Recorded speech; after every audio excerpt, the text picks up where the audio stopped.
Welcome back. As you know, we're rattling on about this year's Pirelli Bike of the Year competition. We've already been through 6th, 5th and 4th. You now know that Triumph's Tiger is 2nd, which leaves us with 2 bikes. And they're not entirely unexpected. One of them's going to be 1st, one of them's going to be 3rd. We've got Kawasaki's H2 and Yamaha's R1. Which way round will it be? Well, to give you a final clue, I'm going to read you a quote about this particular bike, about the bike that won. It comes from the oldest judge on the panel, Donovan's father, Simon Free of Biker Say fame. And he said that this particular bike makes the speech-impaired speak and the speakers speechless. So, who is the winner? The winner of the 2015 Pirelli South African Bike of the Year competition is... Kawasaki H2! Let's hear it! Come on! They pushed the Yamaha in 3rd place, but please, somebody from Kawasaki. Kibble, get your bony ass up here. I did say that out loud, didn't I? You did. I did, thank you. Thanks, guys. I think you put on an amazing adventure. 10 out of 10. Feedback I got from journalists, the guys that attended, absolutely fantastic. Well done, Kawasaki. But before we heap even more praise on the H2, let's quickly talk about the bike that now has been slotted into 3rd place, Yamaha's R1. Some people are going to be aghast, I tell you, that it didn't win. They're going to go, what? I know, and a bit of me is kind of the same way. It's a brand new superbike, and if you think about it, Donovan, of all the superbikes, take the H2 away for a second. It's kind of a hyperbike. Yeah, it's not quite. It's not a lap. I mean, superbikes for me are about getting the fastest lap time, which the H2 won't. Too big and heavy. Yeah.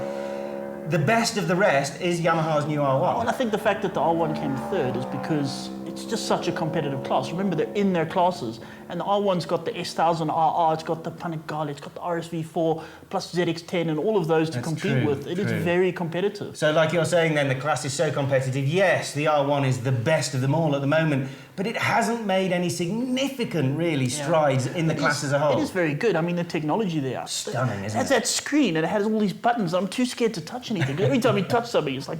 Something changes, yeah. Fantastic handling, great power, very rideable. A lot of people are saying that this could be in for the title. What do you think?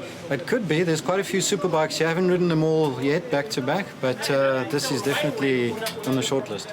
It is an amazing piece of kit. It is effectively a MotoGP replica. Yeah, I mean, even from the sideline, it looks like an M1 MotoGP bike. It's a fantastic piece of kit, but 13 judges, it came in 3rd. The winner, however, Kawasaki's H2. Do we agree? Can I be rude, actually, and ask, what did you place in your personal order top? Absolute top. I did put the H2 top. Okay, I must admit, so did I. I was one of the guys who I'll put tell it. you why. I mean, it is all about straight line speed. And a funny thing happened. Straight after I got off the H2 at Bike of the Year, I got straight on the S1000RR. And everyone knows the S1000RR. It's a monster. Mad, it's a it is a beast. monster. Yeah. And I actually rode the S1000RR after the H2 and thought to myself, oh, good, a nice timid bike that I can relax on. H2 is that mental. Well, down the 22, which is this amazing piece of road, Sabi to Hazy View, the super bikes, so your R1s, your RSVs, I was tending to ride in 3rd and 4th gear and really enjoying it and going really quick. I couldn't do that in the H2. It had to be 5th and 6th gear. And even then, it's the only bike on the trip that made me go, oh, it's a bit fast. You do have to take a sort of moment before you open the throttle. It's sort of embrace and... Yes, you've got to commit, don't you? Yeah. But the amazing thing is that this fantastic engine, you've got to give them a load of love for using the supercharger. The outright figures don't say anything, but the riding experience says a lot.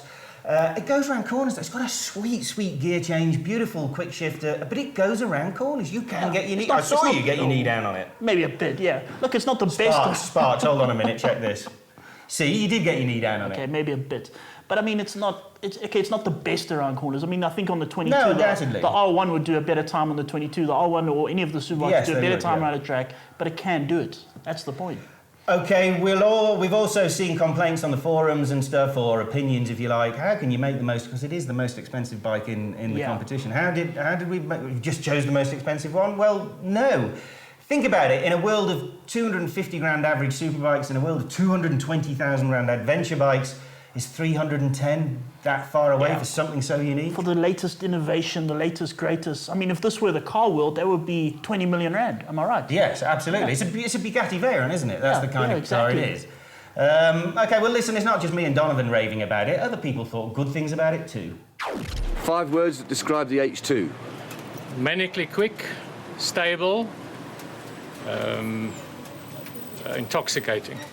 That's 3. Well, there you go. Kawasaki's H2 is the 2015 Pirelli South African Bike of the Year.